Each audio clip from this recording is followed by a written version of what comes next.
Hello friends, this is Akanksha Singh. Welcome ये study bye थर Singh. I hope friends आप लोग बहुत अच्छे होंगे और पढ़ाई भी बहुत अच्छे से कर रहे होंगे। फ्रेंड्स, जैसा कि हम लोग विलियम वर्ड्सवर्थ पे डिस्कस कर रहे थे, आज विलियम वर्ड्सवर्थ के ऑब्जेक्टिव क्वेश्चंस पे हम लोग डिस्कस करेंगे। ठीक है। और जैसा कि मुझे एसएमएस मिला है, राम तोमर जी आपका एसएमएस मुझे मिला है कि मैम इंडियन राइटर उनके वर्क्स को पढ़ाइए। तो ठीक है, मैं वो ज़रूर पढ़ाऊँगी, आपको बिल्कुल पढ़ाऊँगी, घबराने की कोई बात नहीं है। जब मैंने विलियम वर्ड्सवर्थ को स्टार्ट किया था तभी मैंने कहा था कि 500 क्वेश्चन मैं आपको कंप्लीट कराऊंगी विलियम वर्ड्सवर्थ के। तो 300 क्वेश्चन कंप्लीट हो जाने दीजिए विलियम वर्ड्सवर्थ के, तो उसके बाद मैं इंडियन राइटर को स्टार्ट करूंगी। ठीक है, मैं इंडियन राइटर को ज़रूर पढ़ाऊंगी। तो चलिए आज की वीडियो स्टार्ट करते हैं। चैनल को लाइक सब्सक्राइब शेयर ज़रूर कर दीजिएगा। ठीक है, तो चलिए। और फ्रेंड्स, जैसे कि क्वेश्चंस में जब नाच नो आता है तो इसमें हम ज़्यादा मिस कर जाते हैं क्योंकि उसकी हैबिट नहीं रहती है। ठीक है, तो ये जो विलियम वर्ड्सवर्थ के आज जो क्वेश्चंस हैं तो ज़्यादातर नॉट से ही हैं, तो आप वीडियो के एंड तक बने रहिएगा और चैनल को लाइक सब्सक्राइब से ज़रूर कर दीजिएगा। तो चलिए देखते हैं। Which one of the following poems was not written by Wordsworth. ये आपको बताना है कि इसमें कौन सी पोयम विलियम वर्ड्सवर्थ के द्वारा नहीं लिखी है। तो ये नोट है, अक्सर हम इसी को मिस कर देते हैं। ये नोट है फ्रेंड्स, तो अक्सर हम इसी को मिस कर देते हैं, तो आप इसको ध्यान दीजिएगा। तो ए पे है डैफोडिल्स, ये तो है ही। बी पे है सॉलिटरी रीपर, ये तो अब मैं पढ़ाई हूँ। सी है टिंटरनेबी।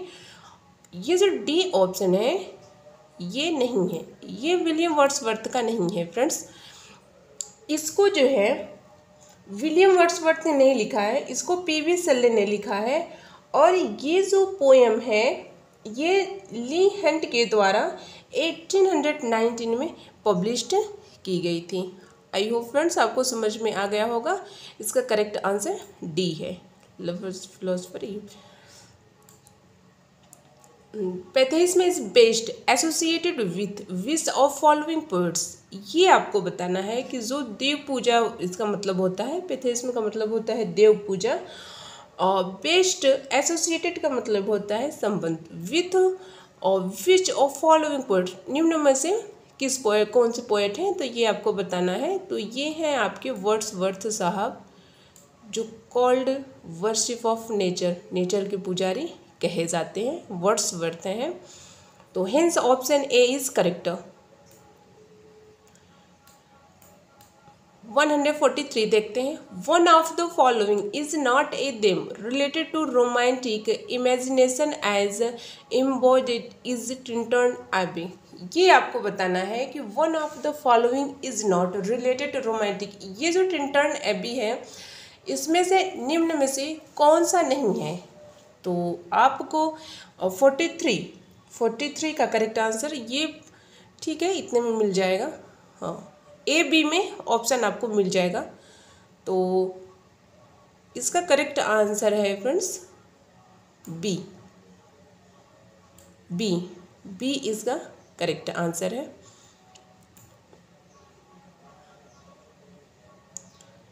- 144 देखते हैं। In the position Blovis one does not delineate his special features of ode on intimation of immortality। तो इसमें आपको बताना है कि in the option blow which one does not, जो ओड ऑन इंटीमेशन का जो डिलाइनेट स्पेशल फीचर कौन सा इसमें से ऑप्शन में से नहीं है, ये आपको बताना है। तो ये क्वेश्चन थोड़ा बड़ा है, इसको देखना पड़ेगा। ठीक है, ऑप्शन ये देखते हैं। When Wordsworth arranged his poems for publication he placed this ode in as if he regarded it as the crown of his creative life. Yes, the ode is in 3 parts: A. Crisis and explanation and the consolation. In all 3 parts, Wordsworth speaks of what is most important and most original is his poetry, right? The odes unusual form is matched by the unusual language.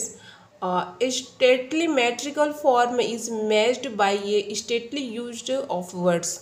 D देखते हैं. Wordsworth seems to have decided that his subject was so important that it must be treated in usual manner, and for it he adopted. ये इसका है friends, ये नहीं है. D इसका नहीं है. थोड़ा सा फ्रेंड्स आपको मैनेज करना पड़ेगा. ये क्वेश्चन काफ़ी लंबा है, इसके ऑप्शन भी काफ़ी लंबे हैं, ऐसे तरह क्वेश्चन भी पूछे जाते हैं, तो इसीलिए मैंने इसको देखा. और ये पीजीटी में ये क्वेश्चन पूछा भी था, तो इसलिए मैंने इस क्वेश्चन को ले लिया है. तो थोड़ा आपको मैनेज करना पड़ेगा, ठीक है. See next question. Which of the following works is not written by William Wordsworth. इसमें से निम्न में से कौन सा वर्क विलियम वर्ड्सवर्थ के द्वारा नहीं है. तो ये आपको बताना है. द थॉर्न इन्हीं का है, द इडियट बॉय इन्हीं का है, सैमुअल इन्हीं का है, और डी इनका नहीं है. बियॉन्ड का डी इनका नहीं है फ्रेंड्स. 145 क्वेश्चन देखिए, इनका नहीं है. ये एक नोवेल है और इसको जॉन गोल्सवर्दी साहब ने लिखा है और 1917 में ये पब्लिश्ड हुआ था. Right. See next question. Which two words rhyme in the last 2 lines of the first stanza of Daffodils. Which two words rhyme. इसका आपको राइम्स बताना है. Last 2 lines of the first जो डैफोडिल्स का है, तो आपको इसका इस वर्ड्स का राइम बताना है. तो इसका करेक्ट आंसर है trees and bridge. Right. Hence option A is correct. 147 देखिए. Wordsworth describes the daffodils A host here means. इसका आपको करेक्ट आंसर बताना है. 147 देखिए. तो इसका करेक्ट आंसर है 147 का करेक्ट आंसर है सी. एक फूलों की सेना. कहने का मतलब है एक फूलों की सेना, और ए हॉस्ट का मतलब होता है एक बिजमान. आप क्वेश्चन जो है फ्रेंड्स इम्पॉर्टेंट क्वेश्चन है उसको नोट करते चलिए, ठीक है. तो पढ़ने में काफ़ी आराम रहता है. जब हम लोग रिवीजन करने चलते हैं तो ऐसा नहीं है, पॉसिबल यही है ही नहीं कि एक दिन पढ़ने के बाद वो सारे क्वेश्चन को हम अपने माइंड में रख सकते हैं. ये पॉसिबल ही नहीं है. तो आप नोट किए रहेंगे तो जब उसका रिवीजन करने जाएंगे, उसको पढ़ने जाएंगे, तो आपको बहुत अच्छे समझ में आ जाएगा और आप बहुत अच्छे से जान भी लेंगे उसको, ठीक है. 148 देखिए. Which of the following poems of Wordsworth has a subtitle growth of poets mind. ये आपको बताना है कि ये जो ग्रोथ ऑफ पोएट्स माइंड, ये क्वेश्चन बहुत इंपॉर्टेंट है फ्रेंड्स. ये कई बार एग्जाम में पीजीटी में टीजीटी में भी पूछ चुका है, तो इस वजह से मैंने इस क्वेश्चन को ले लिया है. तो ये सब टाइटल आपको बताना है. तो ये तो आपको पता होगा, द प्रोलूड, इसलिए मैंने ले लिया है. आप रिविजन करते रहिए. Which works of Wordsworth has been called the fine flower of 18th century meditative poetry. ये आपको बताना है कि जो विलियम वर्ड्सवर्थ का कौन सा वर्क है जो कहलाता है fine flower of 18th century का meditative poetry. Meditative poetry 18th century का कहलाता है, वो आपको बताना है. तो 149. तो इसका करेक्ट आंसर है friends D. Hence option D is correct. Tintern Abbey याद रखिएगा, 18th सेंचुरी.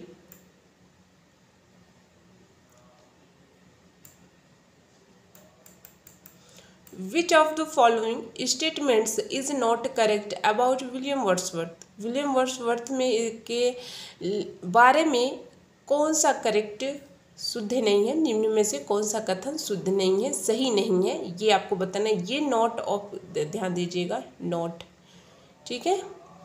तो देखते हैं 150 में कौन सा ऑप्शन जो है विलियम वर्ड्सवर्थ के बारे में नहीं है. Wordsworth regards that his earliest words were a time a meditation of fops, ये है। Thought out his life never wavered his faith in himself and his immortality as a poet, ये इसका C नहीं है। ये जो lyrical ballad was publisher Cockermouth is, ये correct नहीं, विलियम वर्ड्सवर्थ के बारे में ये रॉन्ग है, तो hence option C is correct. ठीक है, see next question. Of the four option one is not part of Wordsworth view of poetry, identify the one which is not his view. 151 को देखिए, तो इसमें आपको बताना है कि ये जो फोर ऑप्शन है वर्ड्सवर्थ की जो पोइट्री के व्यू के पार्ट नहीं है। Identify which is not his view, जो उसकी व्यूज़ की पहचान नहीं है, तो इसमें कौन सा नहीं है तो वो आपको बताना है, तो ये नहीं है। Poetry should use morality views as main themes, ये नहीं है। 152 देखते हैं। I wondering lonely as a cloud, ये कोटेशन बहुत इंपॉर्टेंट है फ्रेंड्स, इस कोटेशन को भी आप याद रखिएगा। ये डैफोडिल्स की लाइन है, तो इस कोटेशन को आप देखिएगा, ये बहुत इंपॉर्टेंट है। ये यूजीसी नेट 2005 में पूछा था। I wondering lonely as a cloud make an assertion that, तो इसमें आपको बताना है, तो इसका करेक्ट होगा D. The poet moved as aimlessly as the cloud, the poet moved as aimlessly as the cloud, ये डी इसका करेक्ट आंसर है।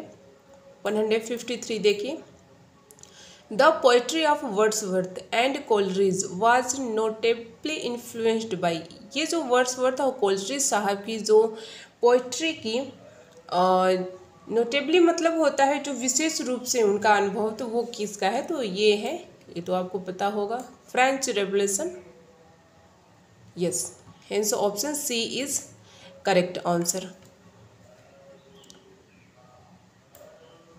154 देखते हैं। Which romantic poet coined the famous phrase sports of time, तो इसमें आपको बताना है 154 में कौन सा करेक्ट आंसर है, तो स्पोर्ट्स ऑफ टाइम ये है, विलियम वर्ड्सवर्थ साहब है। बी करेक्ट आंसर है।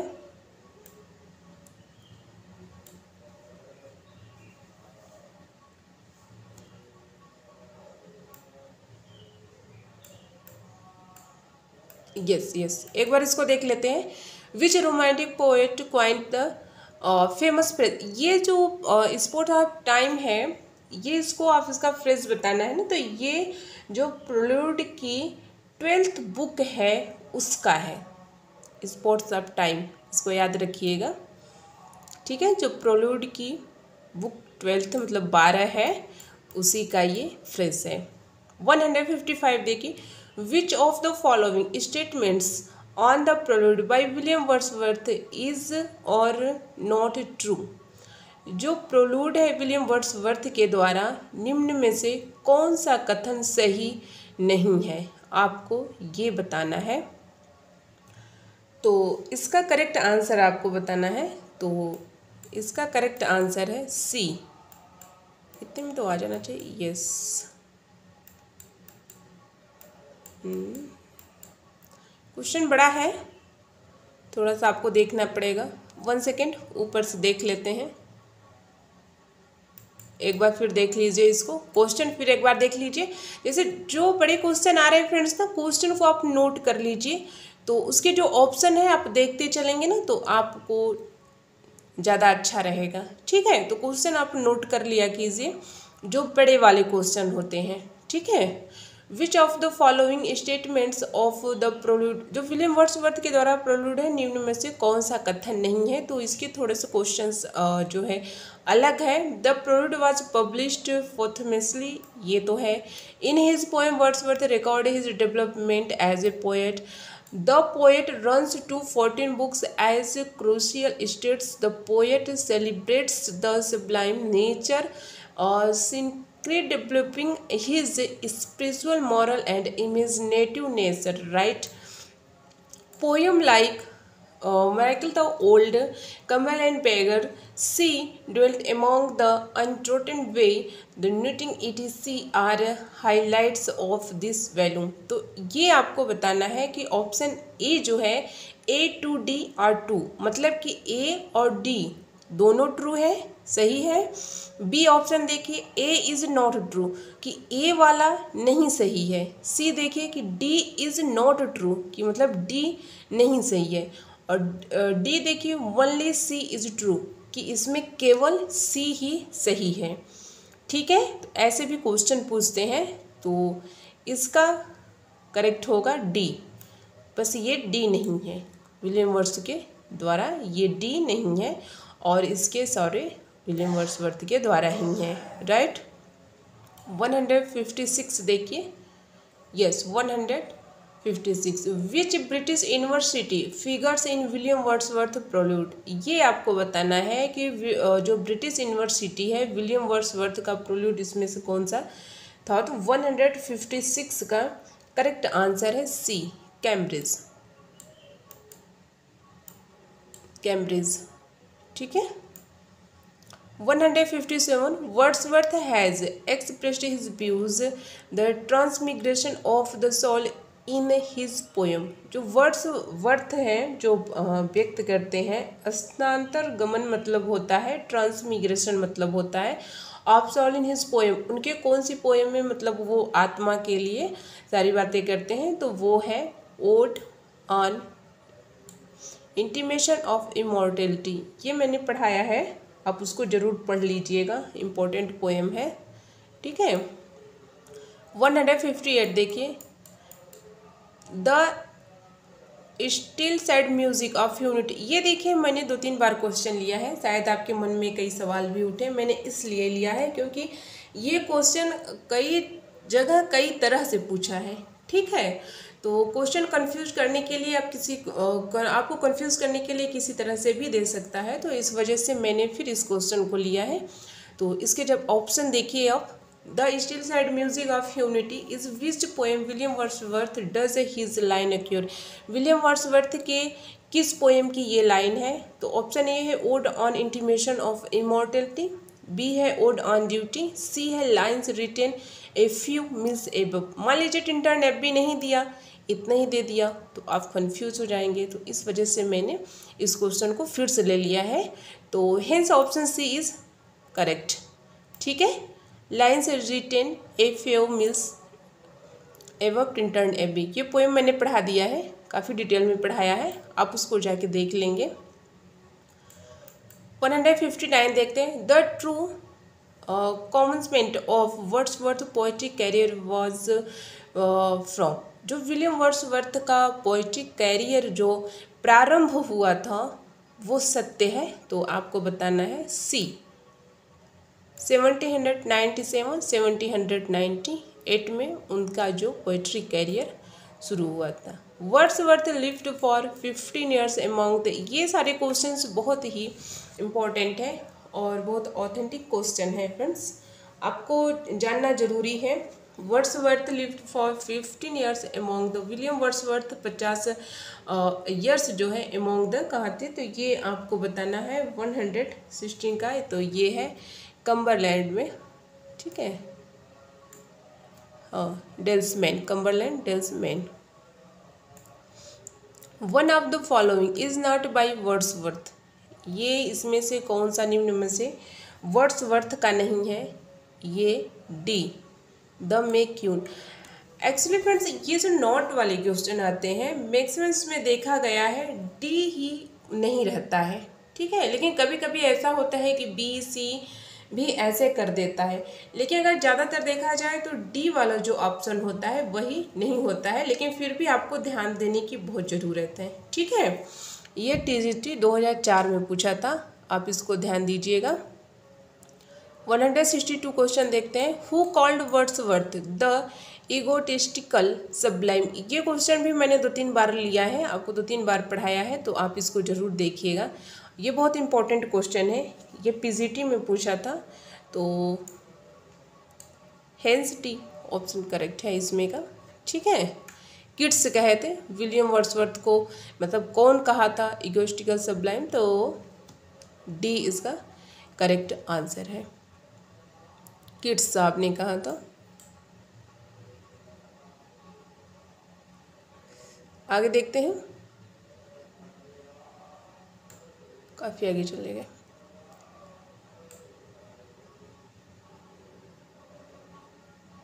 यस, ये शायद हो गया है क्या, one of the following is not by Wordsworth. हाँ, डी डी ये हो गया है, द मेक्यून, ये विलियम वर्ड्सवर्थ का नहीं है और सब उन्हीं का है। हु कॉल्ड वर्ड्सवर्थ, यस ये भी हो गया है, किड्स डी है इसका करेक्ट है। 163 देखिए, for a handful of silver he left us, this line Browning has a reference to.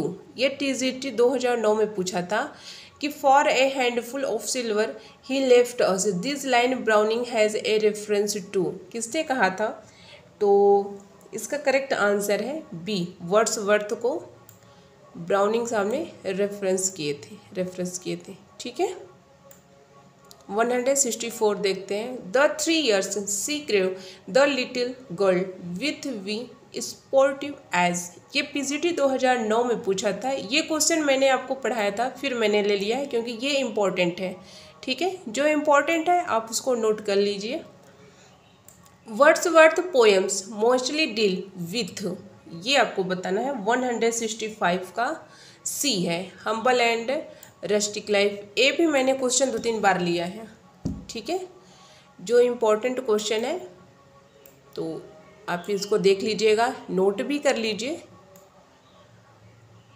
Wordsworth before his death और रिसाइडेड एज, ये आपको बताना है। 166 Wordsworth before his death resident as, William Wordsworth अपने डेथ के पहले रहते थे, कहाँ पे रहते थे वो आपको बताना है। तो इसका करेक्ट ऑप्शन है ए, रैडलमोंट। ठीक है, with family. 167 William Wordsworth Tintern एबे इज ए ड्रामेटिक मोनोलॉग है। ये पोएम मैंने पढ़ा दिया है। ठीक है, आप देख लीजिएगा। इन 100, ये भी क्वेश्चन मैंने लिया है, लेकिन ये सारे क्वेश्चन बहुत इंपॉर्टेंट होते हैं तो आप फिर देख लीजिए इसको। In 1805 Wordsworth which poem was written, 1805 में प्रोलूड को लिखे थे। ठीक है, लिरिकल बल्लड अपीयर्ड विथ, ये क्वेश्चन देखिएगा फ्रेंड, इसको ध्यान से देखिएगा जरा आप। ठीक है, ये PGT 2003 में पूछा था, आप इसको ज़रा ध्यान दीजिएगा। लिरिकल बल्लड जो है अपीयर्ड विथ, ठीक है, ऑप्शन ये है 6 poem by Coleridge and 15 by Wordsworth. ठीक है, 6 पोएम कोलरिज के द्वारा थी और जो 15 बाय वर्ड्सवर्थ के द्वारा थी। ऑप्शन भी देखिए, 10 पोएम बाय कोलरिज, जो 10 पोएम थी कोलरिज के द्वारा थी, एंड 10 बाय वर्ड्सवर्थ, जबकि 10 वर्ड्सवर्थ के द्वारा थी। सी ऑप्शन देखिए, 4 poems by Coleridge and 15 by Wordsworth, मतलब कि जो 4 पोएम थी वो कोलरिज साहब थे और 15 बाय वर्ड्सवर्थ थी। ठीक है, तो ये देखिए, 4 poems by Coleridge and 19 by Wordsworth, 4 poem Coleridge साहब और 90 बाय वर्ड्सवर्थ के द्वारा थी। और इसका जो है आंसर एक बार फिर सॉरी फ्रेंड्स, क्वेश्चन आप एक बार फिर देख लीजिए 169 का। तो इसका करेक्ट आंसर होगा 4 poem, 1 second, yes, 4 poems by Coleridge and 19 by Wordsworth. ठीक है, ये इसको आप याद रखिएगा, ये इंपॉर्टेंट क्वेश्चन है। ठीक है, इसको देखिए, the title of Wordsworth first poetical volume is, इसमें आपको बताना है कि विलियम वर्ड्सवर्थ की जो फर्स्ट पोइटिकल वॉल्यूम की जो टाइटल है वो क्या है, आपको बताना है। 170 का करेक्ट आंसर आपको बताना है। तो ए है, ए डिस्क्रिप्टिव स्केच। ये जो विलियम वर्ड्सवर्थ के फर्स्ट पोएटिक वॉल्यूम का टाइटल है। तो फ्रेंड्स आज हमने 13 क्वेश्चंस को कंप्लीट किए हैं। तो जो है बैटरी लो हो गई है, ठीक है। तो फिर मिलते हैं नेक्स्ट वीडियो में ऐसे ही इम्पोर्टेंट क्वेश्चन के साथ। तब तक के लिए पढ़ते रहिए, मस्त रहिए। जय हिंद।